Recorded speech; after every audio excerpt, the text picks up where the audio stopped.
이번 주 강단의 제목은 애굽으로 피난입니다. 애굽으로 피난. 오늘 본문에는 아기 예수님께서 애굽으로 피난을 가십니다. 헤롯이 박사들에게 속았다는 사실을 알고 영유아를 학살하려고 했기 때문입니다. 이 사실을 하나님께서 요셉에게 천사를 보내셔서 알려주시고, 또 요셉은 그의 아내 마리아와 아기 예수님을 데리고 밤에 급히 애굽 피난길에 오르게 됩니다. 말씀대로 헤롯은 베들레헴과 그 주변 지역의 2살 아래의 모든 아이들을 죽입니다. 그리고 헤롯 대왕이 죽은 후에 요셉 가족은 다시 이스라엘로 돌아오게 됩니다.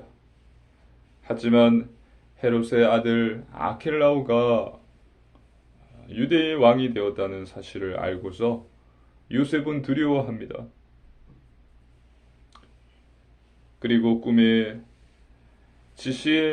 천사의 지시를 받아서 요셉 가족은 갈릴리의 나사렛이라는 동네에 들어가서 살게 됩니다. 모든 것이 하나님의 말씀대로 되었습니다. 구약의 선지자들이 예언한 대로 되었습니다. 오늘 선포되는 말씀 속에서 하나님께서 주시는 언약을 굳게 붙잡으시고 새 힘을 얻으시기를 주님의 이름으로 축복합니다. 아멘. 본론입니다. 첫 번째, 피난길입니다. 하나님의 말씀입니다. 마태복음 2장 13절로 14절 말씀입니다. 우리 한 절씩 교독하시겠습니다. 그들이 떠난 후에 주의 사자가 요셉에게 현몽하여 이르되, 헤롯이 아기를 찾아 죽이려 하니 일어나 아기와 그의 어머니를 데리고 애굽으로 피하여 내가 내게 이르기까지 거기 있으라 하시니, 요셉이 일어나서 밤에 아기와 그의 어머니를 데리고 애굽으로 떠나가. 아멘. 동방 박사들에게 속았다는 사실을 알게 된 헤롯은 예수님을 찾아서 죽이려 합니다. 그래서 주의 사자, 천사가 요셉의 꿈에 나타나서 너는 속히 그의 아내와 아기를 데리고 애굽으로 떠나라고 말한 것입니다. 요셉은 그대로 순종합니다. 14절에 일어나서 밤에 라는 말씀에는 다급하게 서둘러서 라는 의미가 포함되어 있습니다. 이렇게 요셉 가족은 애굽으로 피난길에 오릅니다. 하나님 말씀입니다. 마태복음 2장 15절로 16절입니다. 한 절씩 교독하시겠습니다. 헤롯이 죽기까지 거기 있었으니 이는 주께서 선지자를 통하여 말씀하신 바 애굽으로부터 내 아들을 불렀다 함을 이루려 하심이라. 이에 헤롯이 박사들에게 속은 줄 알고 심히 노하여 사람들을 보내어 베들레헴과 그 모든 지경 안에 있는 사내 아이를 박사들에게 자세히 알아본 그들을 기준하여 2살부터 그 아래로 다 죽이니. 아멘. 요셉 가족은 헤롯이 죽기까지 애굽에서 살았습니다. 이것은 구약에 예언된 말씀이 성취된 것입니다. 15절에 애굽으로부터 내 아들을 불렀다 함을 이루려 하심이라 라고 마태는 기록하고 있습니다. 이것은 마태가 호세아 11장 1절을 인용한 것입니다. 호세아 11장 1절 우리 한 절의 말씀 함께 읽습니다. 이스라엘이 어렸을 때에 내가 사랑하여 내 아들을 애굽에서 불러냈거늘. 아멘. 호세아 본 구절은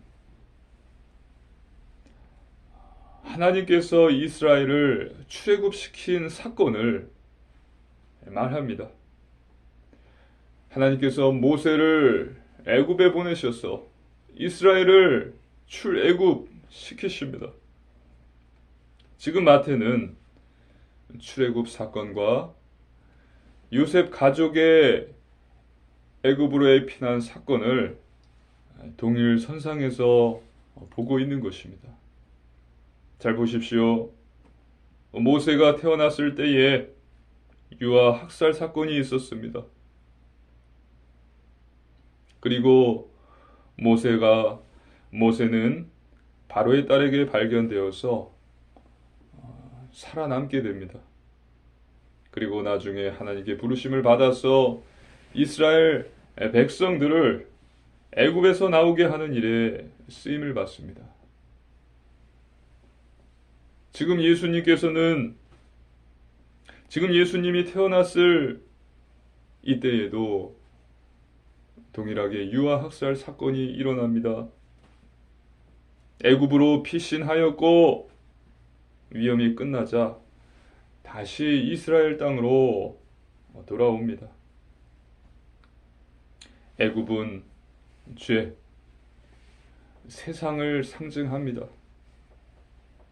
그래서 예수님께서는 죄와 세상에서 하나님의 백성을 구원하실 참 왕, 참 제사장, 구원자이시다라는 뜻에서 마태는 성경을 기록하고 있는 것입니다. 믿으시기를 주님의 이름으로 축복합니다. 아멘. 모세의 때에도 그렇고 지금 예수님이 우리를 구원하시기 위해서 이 땅에 오셨는데도 중요한 것은 이 땅의 사람들이 영접하지 않았다는 것입니다. 애굽 노예로 있던 이스라엘이 애굽 사람들보다도 더 많아지자 바로 왕은 남자는 죽이고 여자는 살려두라 라는 명령을 내립니다. 그리고 유대인의 왕으로 이 땅에 오신 분을 유대 임금 헤롯이 죽이기 위해서 발악을 합니다. 결국 베들레헴과 주변 지역의 2살 아래의 아기들을 모두 학살하는, 죽이는 일이 벌어집니다. 바로 헤롯, 부, 권력, 명예가 우상이 되어버린 자들의 모습입니다. 모세를 죽이려 했습니다. 또 구원자로 오신 예수님 또한 죽이려고 했습니다. 하지만 결국 어떻게 하십니까? 하나님께서는 모세를 통해서 출애굽 시키시고 예수님을 통해서 십자가에서 하나님의 모든 구원 계획을 이루십니다. 부, 명예, 권력이 우상이 되어버린 자들은 결국 멸망을 합니다. 그리고 그것은 죄예요. 죄입니다. 마귀에게 속은 것입니다. 우리는 모든 것을 주시는 하나님께만 경배하고 하나님께 영광을 돌리기를 원합니다. 죄를 회개하고 마귀를 대적하고 요셉과 같이 순종하는 자 되시기를 주님의 이름으로 축복합니다. 아멘. 두 번째 예레미야입니다. 하나님 말씀입니다. 마태복음 2장 17절로 18절입니다. 한 절씩 교도하시겠습니다. 이에 선지자 예레미야를 통하여 말씀하신 바 남아에서 슬퍼하며 크게 통곡하는 소리가 들리니 라헬이 그 자식을 위하여 애곡하는 것이라. 그가 자식이 없으므로 위로받기를 거절하였도다 하며 이루어졌느니라. 아멘.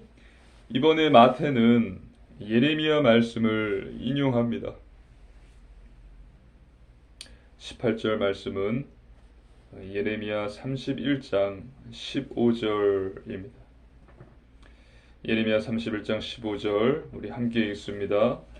여호와께서 이와 같이 말씀하시니라.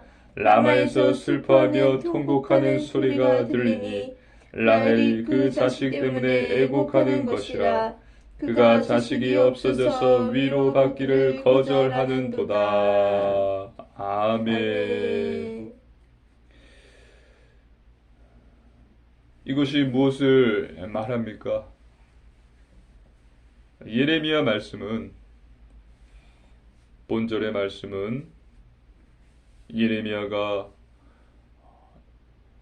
바벨론의 포로로 끌려가는 자식들의, 부모들의 슬픔을 야곱의 아내였던 라헬이 자식 때문에 애곡하는 것을 언급하면서 나타내고 있는 것입니다. 라헬은 야곱의 사랑하는 아내였습니다. 요셉과 베냐민의 어머니입니다. 베델에서 베들레헴으로 가는 도중에 라헬은 베냐민을 낳으면서 죽게 됩니다. 하나님 말씀입니다. 창세기 35장 17절로 19절입니다. 한 절씩 교도하시겠습니다. 그가 난산할 즈음에 산파가 그에게 이르되 두려워하지 말라. 지금 내가 또 등남하느니라 하매. 그가 죽게 되어 그의 혼이 떠나려 할 때에 아들의 이름을 베논이라 불렀으나 그의 아버지는 그를 베냐민이라고 불렀더라. 라헬이 죽음에 에브랏 곧 베들레헴 길에 장사되었고. 아멘. 그리고 라마에서 슬퍼하며 크게 통곡하는 소리가 들렸다고 했는데, 라마는 베냐민 지파의 성읍이에요. 그리고 유다 백성들이 바벨론 포로로 끌려가면서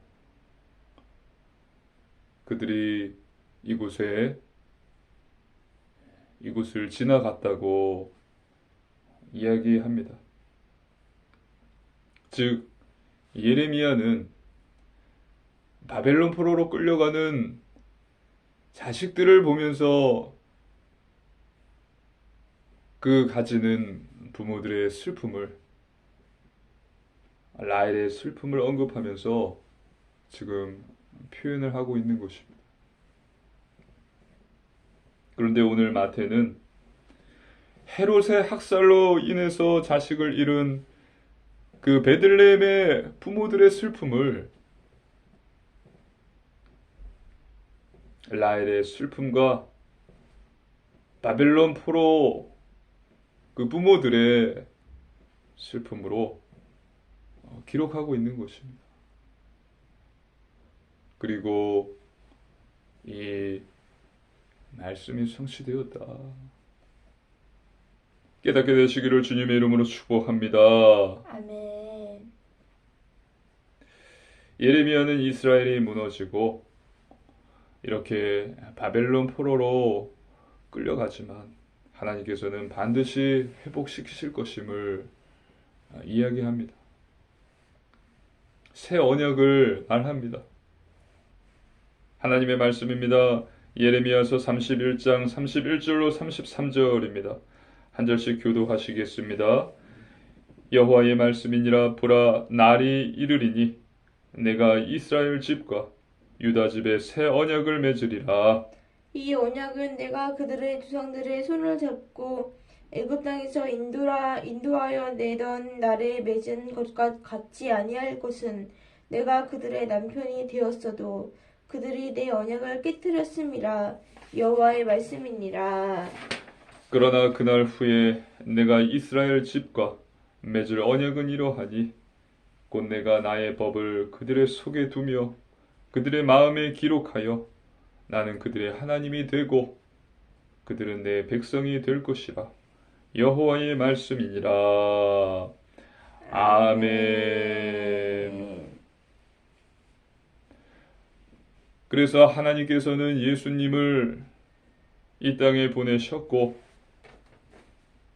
그들의 슬픔을 위로하시고 죄와 사망, 저주에서 해방시키시고 영원한 생명을 선물로 주실 것입니다.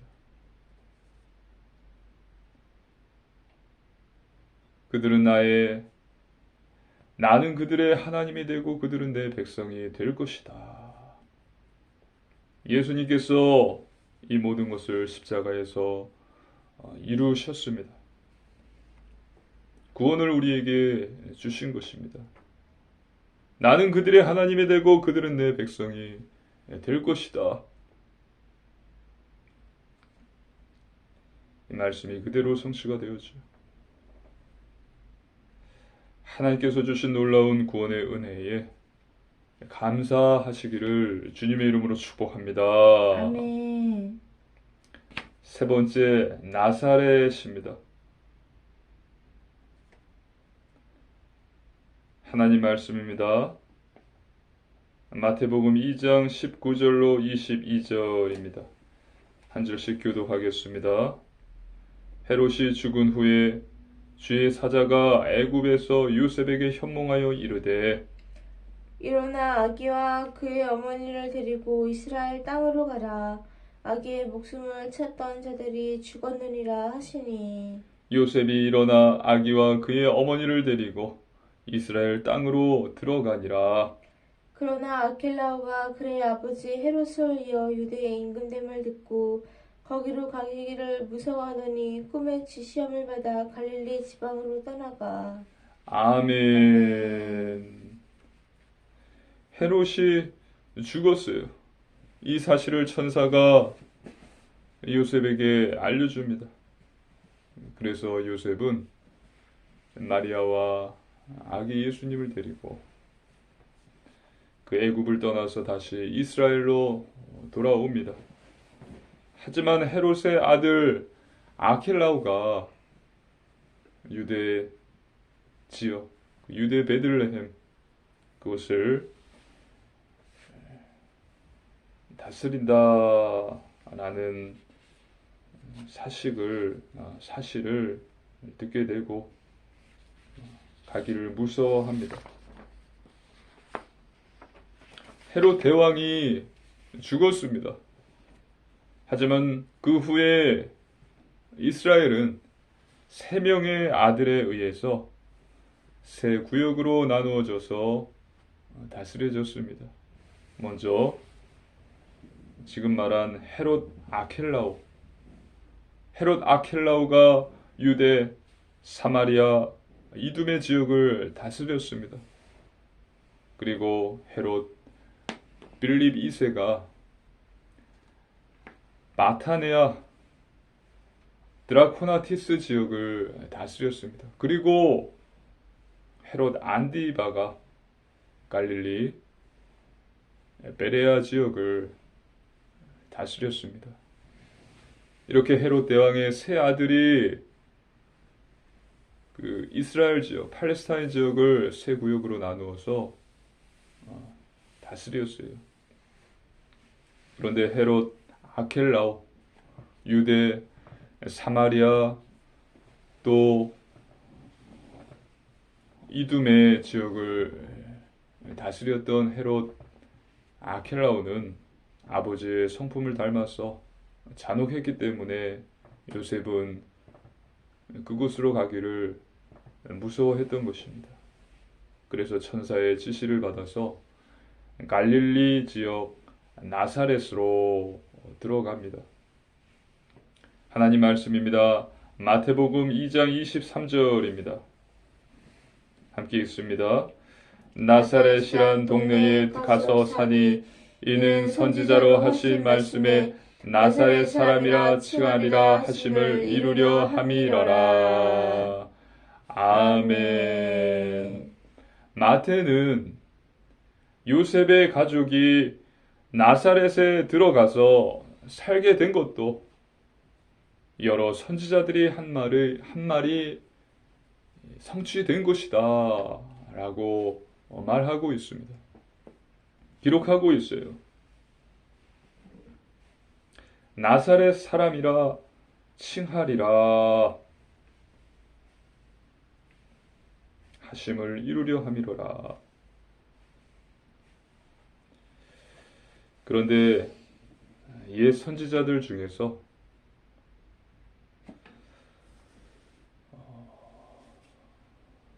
나사렛 사람이라 칭하리라 라고 정확하게 언급한 선지자 예언자는 없었습니다. 처녀가 잉태하여 아들을 낳을 것이요. 이사야 선지자가 정확하게 이야기했잖아요.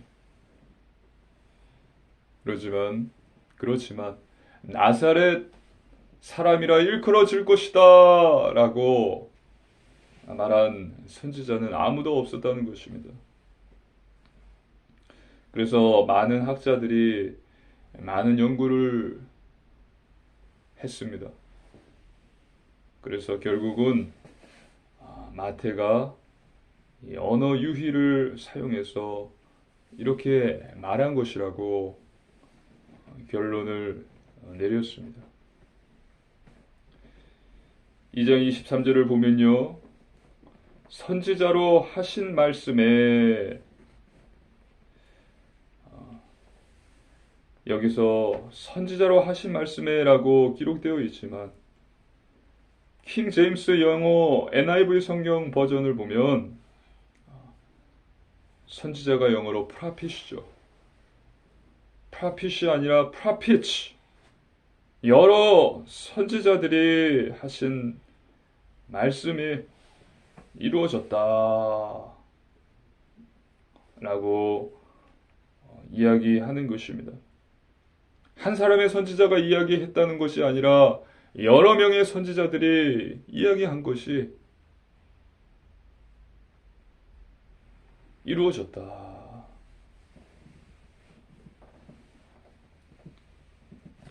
그래서 마태가 언어 유희를 사용해서 이렇게 한 것이라고 결론을 내렸어요.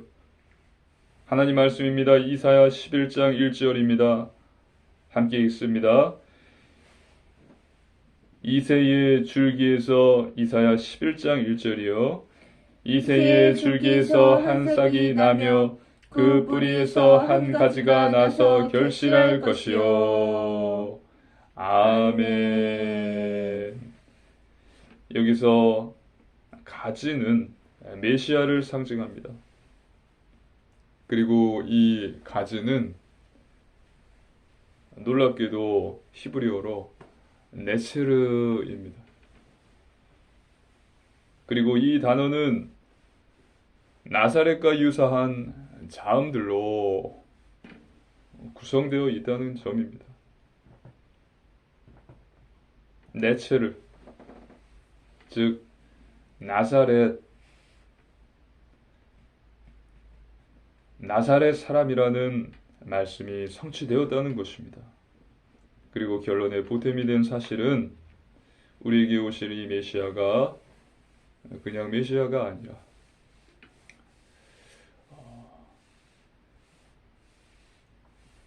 고난을 받고 멸시와 천대를 받을 것이다 라는 사실을 많은 선지자들이 말했습니다. 그것을 가장 확실히 말한 선지자가 이사야입니다. 지금 우리가 읽은 구절도 이사야서잖아요. 이사야서 11장 1절. 이 가지의 뜻은 보잘것 없는 시작입니다.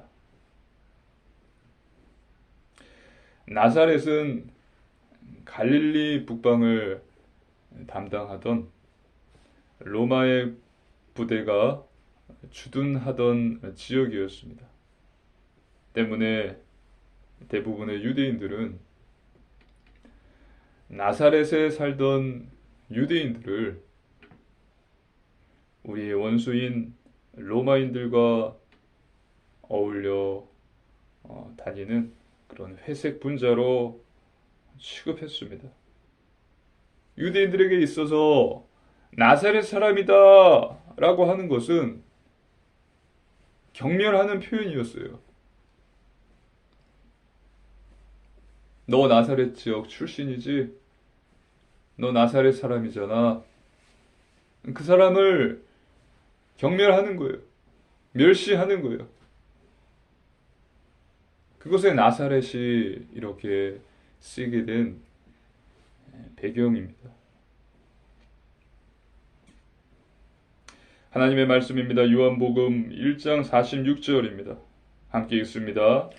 나다나엘이 이르되 나사렛에서 무슨 선한 것이 날 수 있느냐? 빌립이 이르되 와서 보라 하니라. 아멘. 빌립이 예수님을 만났습니다. 예수 메시아를 만났어요. 그래서 빌립이 나다나엘에게 와서 이야기를 합니다. 내가 메시아를 만났다. 바로 나사렛 예수이시다. 그러니까 나다나엘이 하는 이야기가 나사렛에서 무슨 선한 것이 날 수 있느냐 라고 이야기한 것입니다. 그러니까 빌립이 와서 보라 이야기하죠. 나다나엘이 이르되 나사렛에서 무슨 선한 것이 날 수 있느냐. 예수님은 멸시, 천대받고요. 또 무시를 받는 사람들이 사는 그 지역인 갈릴리의 나사렛 마을에서 자라셨습니다. 그곳에서 그들 가운데서 자라나신 것입니다. 예수님께서 공생애의 삶을 사실 때 세리 또 죄인 멸시와 천대를 받는 자들의 친구가 될 수 있었던 것도 다 이러한 이유가 있었기 때문인 것입니다. 그렇다고 생각되어집니다. 우리는 주님의 이런 모습을 보면서 무엇을 알아야 될까? 하나님의 말씀은 성취됩니다. 할렐루야! 아멘. 하나님께서는 반드시 성취하세요. 하나님의 말씀대로 이루십니다. 바로 헤롯이 하나님의 계획을 막을 수 없습니다. 하나님께서 하십니다. 그리고 왜 하나님께서 예수님을 나사렛이라는 동네에 보내셔서 자라나게 하셨을까? 완전한 하나님이셨지만 완전한 인간이기도 하셨던 그분을 나사렛에 보내심으로 세리, 죄인, 멸시와 천대 이러한 것들을 받는 모든 사람들을 다 품을 수 있도록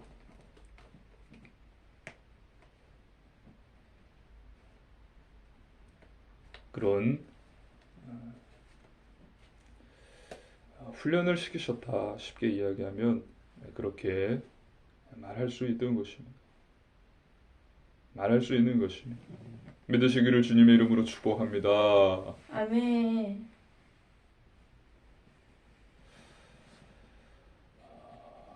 그래서 우리는 이것을 보면서 예수님의 겸손을 배워야 합니다. 예수님이 그리스도이심을 깨달은 자라면 이제는 예수님의 겸손을 배우는 저와 여러분이 되기를 주님의 이름으로 축복합니다. 아멘. 결론입니다. 첫 번째, 말씀 충만입니다. 하나님 말씀으로 충만해야 합니다. 매일 성경을 읽고 묵상하십시오. 두 번째, 오직 믿음입니다. 믿음이 없는 자는 하나님을 기쁘시게 할 수 없습니다. 하나님 말씀을 믿는 자가 되십시오. 부, 명예, 권력을 가진 자가 행복한 것이 아닙니다. 이것을 주시는 분, 또 빼앗기도 하시는 분이 하나님이심을 알고 그 하나님을 믿는 자가 행복한 자입니다. 세 번째, 오직 순종입니다. 순종하십시오. 우리는 예수님을 믿고 영접함으로 구원을 받았습니다. 그래서 구원 받았다면 이제는 그분의 말씀에 순종하십시오. 예수님이 하나님의 아들 메시아이시다. 그리고 예수님이 나사렛이라는 동네에 가서 사셨다. 가난해져라 그런 걸 이야기하는 것이 아니죠. 가난은 죄가 아니죠. 그 이야기가 아니라 예수님과 같이 겸손해져라. 멸시와 천대받고 가난하고 힘들고 어려운 사람들을 품을 수 있는 예수님과 같은 자가 되어라 라는 것입니다. 하나님은 애굽에서 우리를 불러내셨습니다. 부, 명예, 권력, 교만이 아니라 하나님 나라와 영광, 또 겸손, 제자의 길을 가십시오. 부, 명예, 권력만을 추구하는 것은 탐욕이고 우상이고 교만입니다. 이것은 큰 죄입니다. 죄의 길이 아닌 복의 길, 또 순종의 길을 가시기를 주님의 이름으로 축복합니다. 그래서 이번 한 주도 하나님을 경배하는 자, 또 주 예수 그리스도를 믿는 자, 또 그분을 따라 겸손한 자 되셔서 예수님의 증인으로 서는 우리 사랑하는 초대교회 성도님들 되시기를 주님의 이름으로 축복합니다. 아멘. 기도드리시겠습니다. 살아계신 하나님 아버지 감사를 드립니다. 늘 하나님을 경배하는 자 되게 하옵소서. 예수님이 그리스도이심을 믿습니다. 예수님의 겸손함을 본받는 자 되게 하셔서 이번 한 주도 예수님의 증인 되게 하여 주옵소서. 감사드리며 우리 주 예수님 이름으로 간절히 기도드리옵나이다. 아멘.